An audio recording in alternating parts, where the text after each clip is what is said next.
Have you ever wondered where the origin of the Christmas creche or our nativity scenes came from? The story rests with St. Francis Assisi. In the year 1223, St. Francis, a deacon, was visiting the town of Greccio to celebrate Christmas. Greccio is a small town in Italy built on a mountainside, overlooking a beautiful valley of vineyards. St. Francis went to celebrate Christmas with his brothers. St. Francis realized that the chapel of the Hermitage would be way too small to hold for all the townspeople to have midnight mass. So he found a niche in the side of the mountain near the town square and set up the altar. However, this midnight mass would be very special, unlike any other midnight mass. It happened in the 3rd year before his death, that in order to celebrate the nativity of the infant Jesus with great devotion, he prepared a manger and brought hay, an ox, and a donkey to the place. When all was ready, the people of Greccio were called, and they ran to the town square. The forest resounded with their voices, singing and praising God. It was a beautiful night filled with song and hope-filled joy. St. Francis stood before the manger, full of devotion and radiant with joy. The Holy Gospel was chanted by Francis.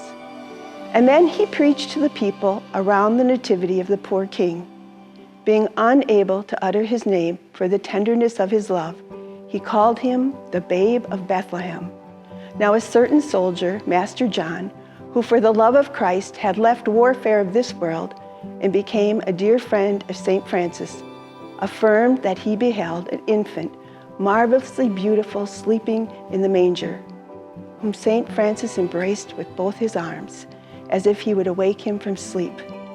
Now this vision of the devout soldier is credible, not only by reason of him that saw it, but by reason of the miracles which afterwards confirmed its truth. Francis's example of humility and great love instilled in the hearts of the people a deep faith, and the legend has it that the hay of the manger, being preserved by the people, was used to miraculously cure all diseases of cattle and crops. Now this story happened long ago, and yet the message is clear for us.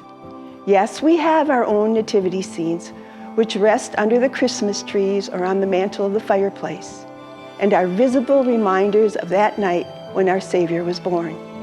May we never forget to see in our hearts the little babe of Bethlehem who came to save us.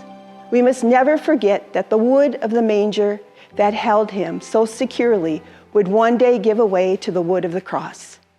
This Advent and Christmas, may we too embrace him with all of our love as St. Francis did.